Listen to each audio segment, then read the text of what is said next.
Russian সেনাবাহিনীতে কর্মরত বেশিরভাগ ভারতীয়কে ফিরিয়ে আনা হয়েছে, তবে এখনও রুশ সেনাবাহিনীতে ১৯ জন ভারতীয় রয়েছেন। ভারতের লোকসভায় কেন্দ্রীয় পররাষ্ট্র প্রতিমন্ত্রী কীর্তিবর্ধন সিং জানিয়েছেন এমন তথ্য।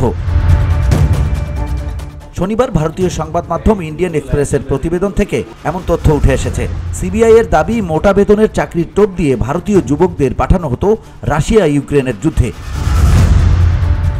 সোশ্যাল মিডিয়া, ফেসবুক ও ইউটিউবে মোটা বেতনে বিদেশে চাকরির লোভ দেখিয়ে চালানো হতো প্রচার। তারা জায়গায় জায়গায় এজেন্টও নিয়োগ করেছে। কোনো বেকার যুবক চাকরির আগ্রহ প্রকাশ করলে সব রকম ব্যবস্থা করে তাকে পাঠিয়ে দেওয়া হতো রাশিয়ায়। গন্তব্যে পৌঁছানোর পর কেড়ে নেওয়া হতো ওই যুবকের পাসপোর্ট, ফলে পালানোর কোনো সুযোগ থাকতো না। আর যুদ্ধে এইসব ভারতীয় যুবকদের একেবারে সামনের সারিতে রাখা হতো।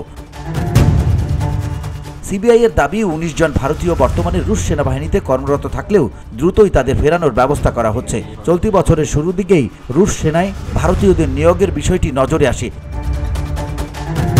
গত বছর রুশ সেনার সহযোগী হিসেবে চুক্তিভিত্তিক নিযুক্ত করা হয়েছিল প্রায় শতাধিক ভারতীয়কে। এক্ষেত্রে চাকরির প্রলোভন দেখিয়ে ওই ভারতীয়দের রুশ সেনায় নিয়োগ করা হয়েছিল বলে অভিযোগ। এমনকি ইউক্রেনের সঙ্গে যুদ্ধ পরিস্থিতিতেও তাদের ব্যবহার করা হয়েছিল বলে অভিযোগ আছে। VOD Bangla news desk.